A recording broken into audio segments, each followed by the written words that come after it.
إن الحمد لله نحمده ونستعينه ونستغفره ونعوذ بالله من شرور أنفسنا ومن سيئات أعمالنا من يهده الله فلا مضل له ومن يضلله فلا هادي له وأشهد أن لا إله إلا الله وحده لا شريك له وأشهد أن محمدا عبده ورسوله أما بعد فإن خير الحديث كتاب الله وخير الهدي هدي محمد صلى الله عليه وسلم وشر الأمور محدثاتها وكل محدثة بدعة وكل بدعة ضلالة وكل ضلالة في النار. أعوذ بالله السميع العليم من الشيطان الرجيم من همزه ونفخه ونفثه.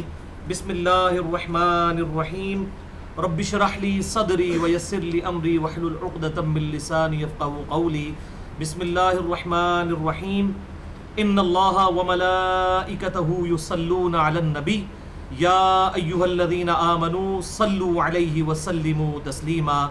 اللہم صل علی محمد وعلی آل محمد کما صلیت علی ابراہیم وعلی آل ابراہیم انک حمید مجید. اللہم بارک علی محمد وعلی آل محمد کما بارکت علی ابراہیم وعلی آل ابراہیم انک حمید مجید. الحمدللہ آج 16 اور 17 رمضان المبارک 1436 ہجری کی درمیانی رات 4 جولائی 2015 کو ہفتے کے دن قرآن کلاس نمبر 182 میں 182 میں ہم سورۃ النحل کی آیت نمبر 51 سے سٹارٹ لیں گے. اعوذ باللہ السمیع العلیم من الشیطان الرجیم من حمزہ ونفخہ ونفثہ. بسم اللہ الرحمن الرحیم. سورۃ النحل آیت نمبر 51 آنورڈ. وقال اللہ لا تتخذوا الہین اثنین. اور اللہ نے یہ حکم فرمایا ہے کہ مت بناؤ دو الہ، دو خدا. انما ہوا الہ واحد. بے شک وہ تو صرف ایک ہی خدا ہے، ایک ہی الہ ہے. فَإِيَّايَ فَارْهَبُونَ. پس اس نے فرمایا کہ صرف مجھی سے ڈرو. وَلَهُ مَا فِي السَّمَاوَاتِ وَالْأَرْضِ. اور اسی کی ملکیت ہے جو کچھ آسمانوں میں ہے اور جو کچھ زمین میں. وَلَهُ الدِّينُ وَاصِبًا. اور اسی کی تابعداری اور اطاعت لازمی ہے. أَفَغَيْرَ اللَّهِ تَتَّقُونَ. تو کیا اللہ کے سوا غیروں سے ڈرو گے؟ وما بکم من نعمت فمن اللہ. تمہارے پاس جتنی نعمتیں ہیں وہ سب کی سب اللہ کی دی ہوئی ہیں. ثم اذا مسکم الضر. پھر جب کبھی تمہیں کوئی تکلیف پہنچتی ہے فالیہ تجأرون. تو تم اسی کی جناب میں گڑ گڑاتے ہو، التجا کرتے ہو. اللہ اکبر. ثم اذا کشف الضر. پھر جب وہ تم سے تکلیف کو دور کر دیتا ہے، عنکم تم سے، اذا فریق منکم بربہم یشرکون. تو تمہیں میں ایسا گروہ بھی ہے جو اپنے رب کے ساتھ شرک کرنا شروع کر دیتا ہے. یعنی تکلیف اللہ نے دور کی ہوتی ہے اور وہ اور ہستیوں کے ساتھ اسے منسوب کر دیتا ہے. کوئی کہتا ہے جی میں فلاں درگاہ پر گیا تھا، اس وجہ سے میری مصیبت ٹل گئی، فلاں بزرگ کی وجہ سے مصیبت ٹل گئی. اب دیکھیں بالکل خالص 100% خالص توحید قرآن میں بیان ہو رہی ہے. اور پریکٹیکلی ہم نے دیکھا ہے، مسلم ہو یا غیر مسلم، یعنی ہندو بھی جب اپنی عبادت گاہوں میں جاتے ہیں تو ان کا یہی نظریہ ہے کہ ہمیں وہاں سے ملتا ہے، جبکہ تکلیف اللہ دور کرتا ہے. چاہے اسے کوئی بھگوان کہے، کوئی گاڈ کہے، کوئی سپریم بینگ کہے، کوئی سپر نیچرل ایجنسی کہے، کوئی خدا کہے، کوئی الہ کہے، کوئی بھی لفظ اس کے لیے استعمال کرے، وہ ایک ہی سپریم بینگ ہے تمام کے تمام مذاہب کے اندر. تو اللہ تعالیٰ فرماتا ہے کہ اسی کی طرف گڑ گڑاتے ہو. جب تکلیف دور کر دیتا ہے تو اور ہستیوں کو بیچ میں شامل کر دیتے ہو. لِيَكْفُرُوا بِمَا آتَيْنَاهُمْ. اور یوں تم ناشکری کرتے ہو اس کی جس نے تمہیں عطا کیا ہے. یعنی جس نے عطا کیا ہے اس کی شکر گزاری کرو، بجائے اس کے کہ تم اور ہستیوں کی طرف ان چیزوں کو منسوب کرو. فَتَمَتَّعُوا. تو اے ناشکرو کچھ عرصہ برت لو اس مال کو، اللہ کی دی ہوئی نعمتوں کو. فَسَوْفَ تَعْلَمُونَ. ان قریب تمہیں معلوم ہو جائے گا جو کچھ تم دنیا میں اعمال کیا کرتے تھے. وَلِيَعُوذُ بِاللَّهِ تَعَالَى وَيَجْعَلُونَ لِمَا لَا يَعْلَمُونَ، اور مقرر کرتے ہیں ایسی ہستیاں اللہ تعالیٰ کے مقابلے میں جس کے بارے میں ان کو خود بھی علم نہیں ہے، نصیبا مما رزقناہم، اور اس مال کے حصے میں سے جو ہم نے دیا ہے، مال ہمارا دیا ہوا ہے اور کسی اور ہستی کی راہ میں اس کو صدقہ اور خیرات کرتے ہیں.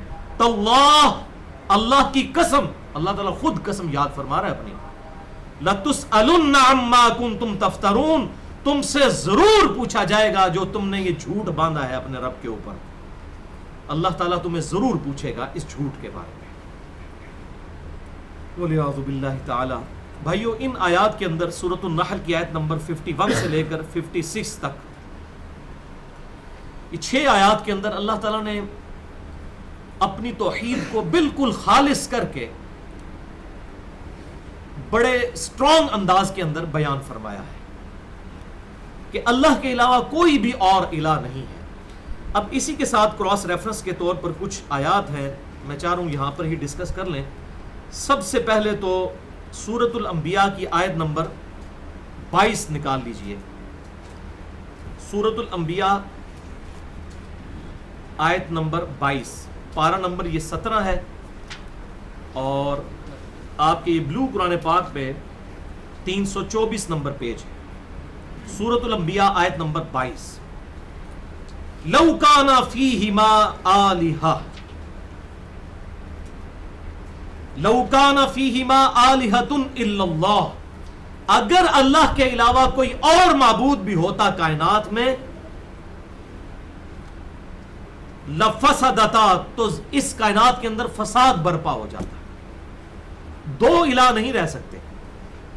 فسبحان اللہ رب العرش عما یصفون، تو پاک ہے وہ اللہ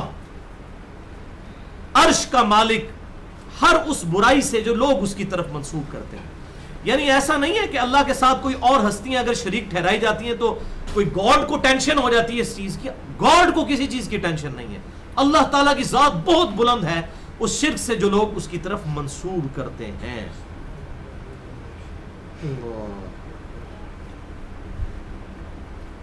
لا يسأل عما يفعل، کوئی اسے نہیں پوچھ سکتا جو وہ کرتا ہے. وهم يسألون، اور اس کے علاوہ جو بھی کوئی کام کرتا ہے وہ ان سے پوچھنے کا حق رکھتا ہے. اللہ کو کوئی نہیں پوچھ سکتا، اس کے فیصلوں میں وہ آزاد ہے. تقدیر میں کوئی فیصلہ کسی کے حق میں، کوئی مصیبت پریشانی لکھ دے، گاڈ کو کوئی نہیں پوچھ سکتا، وہ اپنے فیصلوں میں آزاد ہے. ہاں، اس کے علاوہ جتنی ہستیاں ہیں ان کو وہ پوچھنے والا ہے. اب اتخذوا من دونہ آلہہ، کیا انہوں نے اللہ کے علاوہ اور الہ ٹھہرا لیے ہیں؟ قل ہاتوا برہانکم، اے محبوب صلی اللہ علیہ وسلم فرماؤ کوئی دلیل ہے تو پیش کرو. ھذا ذکر من معی وذکر من قبلی، یہ جو ذکر میرے ساتھ نازل ہوا ہے القرآن، اور اس سے پہلے جتنی کتابیں نازل ہوئی ہیں کوئی ان میں سے دلیل پیش کر دو. بل اکثرهم لا يعلمون، لیکن اکثر لوگ جو ہیں وہ حقیقت سے ناواقف ہیں. الحق فهم معرضون، حق واضح ہے ان کے سامنے لیکن وہ اس سے اعراض کرنے والے ہیں. وما ارسلنا من قبلک من رسول الا نوحی الیہ، اور ہم نے اے محبوب صلی اللہ علیہ وسلم آپ سے پہلے جتنے بھی پیغمبر بھیجے ان کے پاس ایک ہی بنیادی وحی بھیجی تھی، انہ لا الہ الا انا، کوئی معبود نہیں ہے اس اکیلے کے سوا.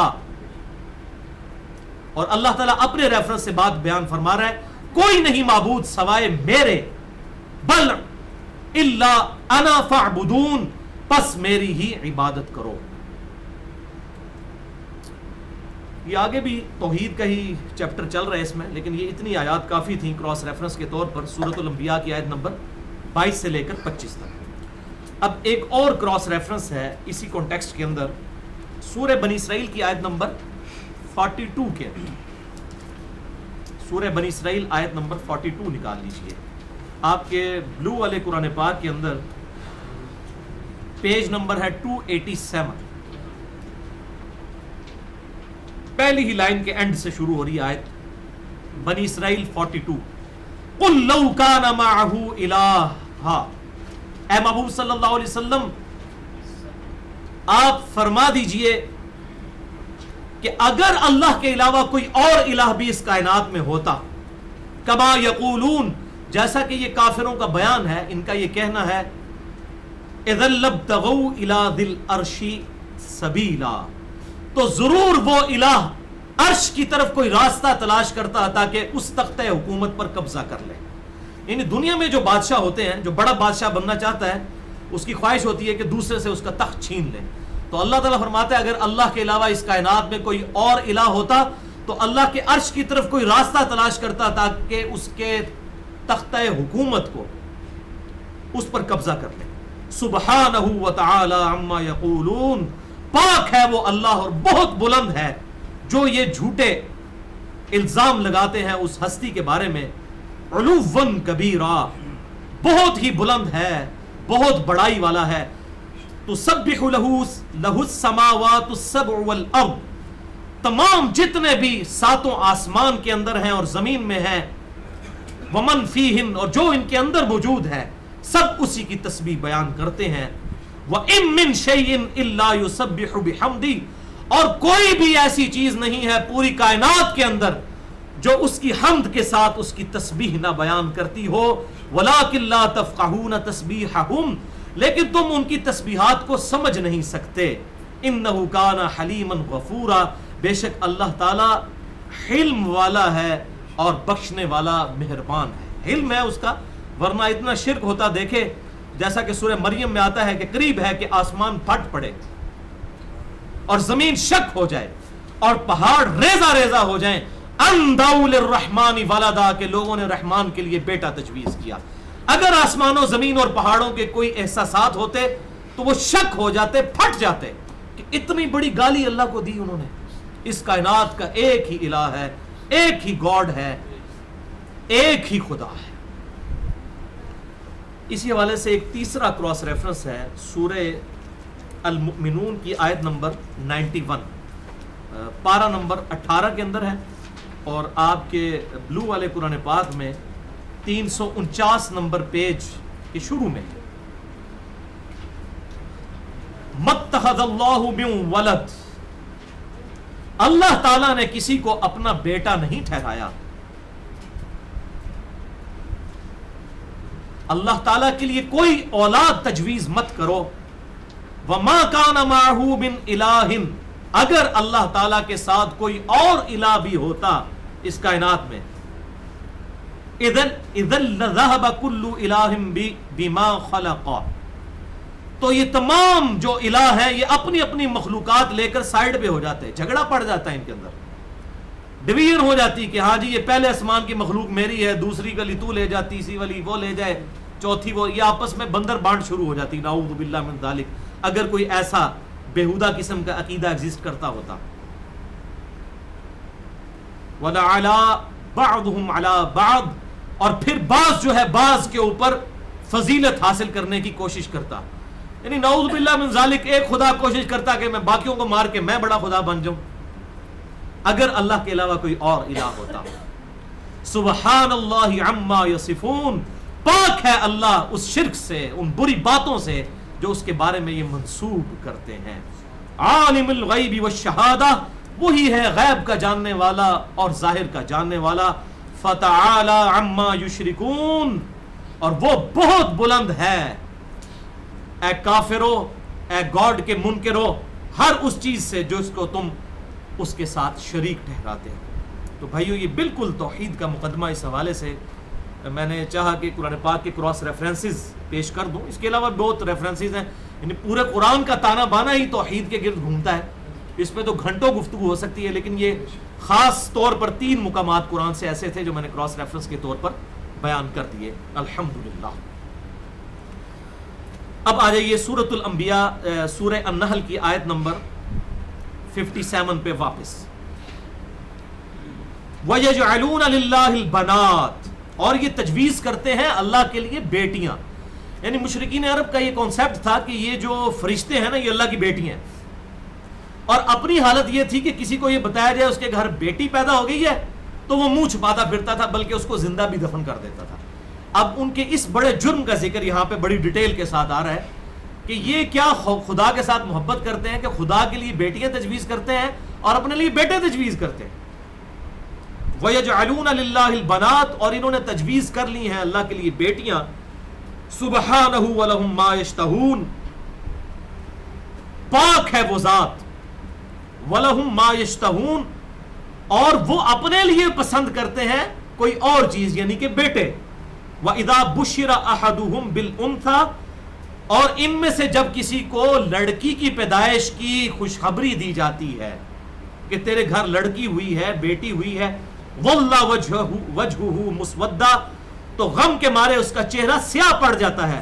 وَهُوَ كَظِيمٌ اور وہ غم کے اندر ڈوب جاتا ہے انتہائی غم کے اندر آ جاتا ہے. يَتَوَارَى مِنَ الْقَوْمِ اور اپنی قوم سے چھپتا پھرتا ہے من سوء ما بشر بہ اس بری خبر کے بارے میں جو اسے دی جاتی ہے وہ اپنے معاشرے کو منہ نہیں دکھا سکتا. یہ اس معاشرے کی بات ہو رہی ہے, اس معاشرے کی جس کے اندر اتنا عیب آج بھی پایا جاتا ہے لیکن اس لیول کا نہیں ہے. آپ صلی اللہ علیہ وسلم کی تعلیمات کی برکت سے کم از کم عورتوں کے حقوق کی آواز جو ہے پوری دنیا کے اندر بلند ہوئی. تو وہ اپنا چہرہ چھپاتا پھرتا ہے شرمندگی کے باعث لوگوں سے. اَيُمْسِكُهُ عَلَىٰ هُونٍ اب یہ سوچتا ہے کہ کیا میں اس بچی کو اپنے پاس رکھوں ذلت کی حالت میں, ام يَدُسُّهُ فِي التُّرَابِ یا پھر میں اسے مٹی میں دبا دوں. أَلَا سَاءَ مَا يَحْكُمُونَ آگاہ ہو جو کتنا ہی برا فیصلہ ہے وہ جو کرتے ہیں. اب وہ فیصلہ یہ والا بھی کہ جو بچیوں کو دفنانے والا بھی, اور دوسرا یہ فیصلہ کہ ان بچیوں کو خود تو اپنی اولاد ماننے کے لیے تیار نہیں ہے اور خدا کے لیے یہ کہتے ہیں کہ خدا نے بیٹیاں اختیار کر لی. اب یہ وہی الزامی جواب دیا جا رہا ہے بیسیکلی, یہ پھکی والا جواب ہے کہ تم اپنے لیے تو بیٹیاں پسند کرتے نہیں ہو اور تمہارا چہرہ لٹک جاتا ہے تمہیں بتایا جائے کہ بیٹی پیدا ہوئی ہے, اور ایک طرف تم گاڈ کے ماننے والے اور خدا کے لیے کہتے ہو اس نے بیٹیاں ہیں اس کے لیے بیٹے نہیں. تو یہ وہی الزامی جواب اینٹی وینم ہے.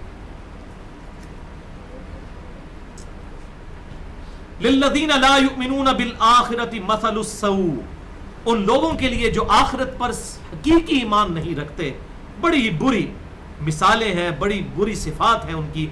وَلِلَّهِ الْمَثَلُ الْأَعْلَىٰ اور اللہ جو ہے وہ بڑی اچھی صفات کا مالک ہے. وَهُوَ الْعَزِيزُ الْحَكِيمُ اور وہی سب پر غالب ہے اور بڑی حکمت والا ہے. یعنی غالب ایسا ہے کہ ان کے شرک کے سبب فوراً انہیں پکڑ سکتا ہے, لیکن یہ اس کی حکمت ہے کہ دنیا کے اندر ڈھیل دیتا ہے شاید اس کی طرف پلٹ آئیں. ادروائز اللہ تعالیٰ گناہوں کے سبب اگر پکڑنا شروع کر دے تو کسی کو بھی سلامت نہ چھوڑے. اور یہی وہ آیت ہے جو اگلی آ رہی ہے سورۃ النحل کی آیت نمبر 61. وَلَوْ يُؤَاخِذُ اللَّهُ النَّاسَ بِظُلْمِهِمْ اگر اللہ تعالیٰ لوگوں کو ان کے جرموں کے سبب پکڑنا شروع کر دیتا ما ترک علیہا من دابۃ ولکن یؤخرہم الی اجل مسمی تو اللہ تعالیٰ زمین پر ایک بھی چلنے پھرنے والا سلامت نہ چھوڑتا. لیکن یؤخرہم الی اجل مسمی لیکن اللہ تعالیٰ لوگوں کو ڈھیل دیتا ہے مقرر وقت تک. یعنی دنیا میں اگر ڈھیل ہے تو اس کا یہ مطلب نہیں ہے کہ آخرت میں گرفت کوئی نہیں ہے. دنیا میں اللہ تعالیٰ کی رحمت کا تقاضا ہے کہ اللہ تعالیٰ لوگوں کو ایک ٹائم دیتا ہے, لیکن یہ دنیا کے ساتھ خاص ہے. آخرت کے لیے اللہ نے اپنا نام کیا رکھا ہوا ہے؟ لمن الملک اليوم للہ الواحد القہار. آج کس کی بادشاہت ہے؟ اکیلے اللہ کی جو القہار ہے, غضب فرمانے والا, قہر فرمانے والا. یہ دنیا کے اندر ہے, توبہ کر رہے ہیں اللہ کی طرف صحیح طریقے سے. یا ایھا الذین آمنوا توبوا الی اللہ توبۃ نصوحا, اے ایمان والو اللہ کی طرف ایسی توبہ کرو جو آگے کو نصیحت ہو جائے. پکی کوئی توبہ کر لے نیک نیتی کے ساتھ آ جائے اللہ تعالیٰ سے معاف فرما دے گا. لیکن آخرت کے اندر بہت سخت معاملہ ہونے والا ہے. فَإِذَا جَاءَ أَجَلُهُمْ پس جب ان کا وقت مقرر آ جائے گا, یعنی جب بھی کسی قوم پر عذاب کا فیصلہ ہو جائے یا کسی انڈیویجول کی موت کا وقت جب آ جائے گا, لا يستأخرون ساعة ولا يستقدمون تو وہ جو موت کا فیصلہ ہے نہ تو ایک لمحے آگے کے لیے مؤخر ہو سکتا ہے اور نہ ایک لمحے پہلے آ سکتا ہے. ایگزیکٹ اللہ تعالیٰ نے وہ ٹائم ڈیفائن کیا ہوا ہے جس کی موت کا اب وہ اللہ کو پتا ہے. کس نے ایئر کریش میں مرنا ہے, کسی نے سمندر میں ڈوب کے مرنا ہے, کسی نے ایکسیڈنٹ میں مرنا ہے, کسی نے ہارٹ فیلئر سے مرنا ہے, کسی نے شیر کے پیٹ کے اندر جا کے مرنا ہے. یہ اللہ تعالیٰ کو پتا ہے, لیکن وہ ٹائم اللہ تعالیٰ نے ڈیفائن کیا ہوا ہے. موت کا وقت اللہ تعالیٰ نے مقرر کیا ہوا ہے. اللہ تعالیٰ ہمارا ایک لمحہ بھی آگے پیچھے نہیں ہو سکتا. لہذا کسی کو اگر موت بھی آ جائے تو وہ اللہ تعالیٰ کی طرف سے مقررہ ہوتی ہے. لیکن دنیا میں اگر کوئی انسان کسی دوسرے انسان کو قتل کرتا ہے, اس شخص کی تو موت کا وقت آیا ہوا ہوتا ہے. وہ کسی بھی ذریعے سے موت آ سکتی تھی, آنی اسی وقت تھی جس وقت اس کو قتل کیا گیا. لیکن اللہ تعالیٰ نے قرآن پاک میں یہ بات واضح طور پر ارشاد فرمائی ہے سورۃ البقرہ کے اندر کہ قصاص کے اندر انسانیت کی زندگی ہے. یعنی قتل کے مقدمے کی پیروی ہونی چاہیے. اگر کسی نے کسی کو قتل کیا ہے تو پھر معافی والا چکر قتل کے کیس میں نہ ہو, ورنہ تو تمدن جو ہے وہ ختم ہو جائے گا. اور آپ دیکھ لیں کئی لوگ ہیں ان کے کتنے کتنے دشمن ہوتے ہیں, بڑے بڑے ان کے قتل کے بڑے مقدمے اور بڑی بڑی میٹنگز کی جاتی ہیں, اور وہ اپنی بھرپور زندگی گزار کے دنیا سے چلے جاتے ہیں.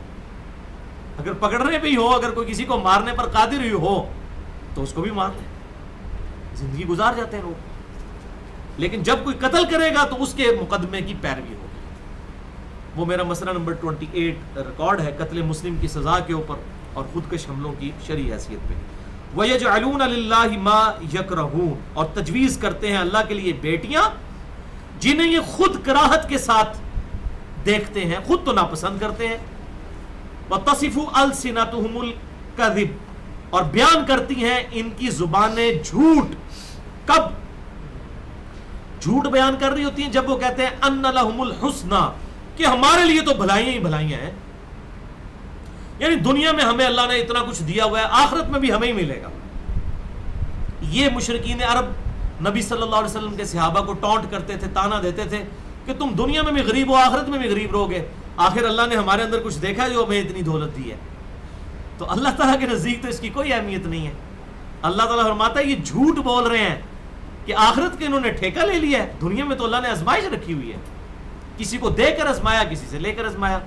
لا جرم ان لهم النار, یقیناً ان کے لیے تو آخرت میں ہے جہنم کی آگ. وانہم مفرطون, اور ان کو دوزخ میں پیشوا بنا کر بھیجا جائے گا. یہ پیش رو ہوں گے اپنے آنے والوں کے, لیڈرز بن کے, سب سے پہلے انہیں دوزخ میں لے جایا جائے گا. تاللہ, اللہ کی قسم, لقد ارسلنا الی امم من قبلک, بے شک ہم نے بھیجا کئی رسولوں کو آپ صلی اللہ علیہ وسلم سے پہلے بھی ان کی امتوں کی طرف. فَزَيَّنَ لَهُمُ الشَّيْطَانُ أَعْمَالَهُمْ, تو شیطان نے ان کے اعمال ان کی نظروں میں سنوار دیے. یعنی اگر ہمارے محبوب صلی اللہ علیہ وسلم کا آج انکار کیا جا رہا ہے تو یہ کوئی پہلا موقع نہیں. آپ صلی اللہ علیہ وسلم سے پہلے بھی جتنے انبیاء گزرے ان کی امتوں نے اپنے اپنے وقت کے پیغمبروں کے ساتھ یہی کچھ کیا. تو شیطان نے ان کے اعمال ان کے لیے راستہ کر دیے. فَهُوَ وَلِيُّهُمُ الْيَوْمِ, اور آج جو ہے شیطان ہی ان لوگوں کا بھی ولی بنا ہوا ہے. جیسا کہ اگلی امتوں کا ولی بنا ہوا تھا دوست اور یار, آج جو ہمارے محبوب صلی اللہ علیہ وسلم کے مقابلے پر کھڑے ہیں ان کا بھی وہ ولی بنا ہوا ہے. وَلَهُمْ عَذَابٌ عَلِيمٌ, لیکن انجام یہ ہے کہ ان سب کے لیے اللہ کے حضور دردناک عذاب ہونے والا ہے. وَلِعَوْذُ بِاللَّهِ تَعَالَى. وَمَا أَنزَلْنَا عَلَيْكَ الْكِتَابَ إِلَّا لِتُبَيِّنَ لَهُمُ الَّذِي اخْتَلَفُوا فِيهِ, اے محبوب صلی اللہ علیہ وسلم, ہم نے یہ کتاب آپ پر نازل نہیں کی مگر اس لیے تاکہ آپ صاف صاف کھول کر بیان کر دیں ہر وہ بات جس کے بارے میں یہ آپس میں اختلاف کرتے ہیں. وَهُدًى وَرَحْمَةً لِقَوْمٍ يُؤْمِنُونَ, اور یہ کتاب اللہ تعالیٰ کی طرف سے ہدایت ہے, رحمت ہے اس کے لیے جو بات کو ماننا چاہے, جو یقین کرنا چاہے. جو بات نہیں ماننا چاہتا اس کے لیے قرآن کے اندر کوئی ہدایت نہیں. جو بات ماننا چاہے گا اس کے لیے اس کتاب کے اندر ہدایت ہے. بہرحال اس پہ تو میں نے پورا ایک لیکچر دیا ہے مسئلہ نمبر 1 کے نام سے, امام الانبیاء کی دعوت قرآن. 2 گھنٹے کا لیکچر ہے جس کا ٹاپک ہی قرآن حکیم کی فضیلت اور اس کی اہمیت. واللہ انزل من السماء ماء, اور اللہ نے آسمان سے پانی نازل فرمایا. فاحیا به الارض بعد موتها, اور پھر اس سے زندہ کیا زمین کو اس کے مرنے کے بعد. یعنی اللہ تعالیٰ نے اس زمین کے اندر سے زندگی جو ہے اس پانی کی برکت سے نکال لی.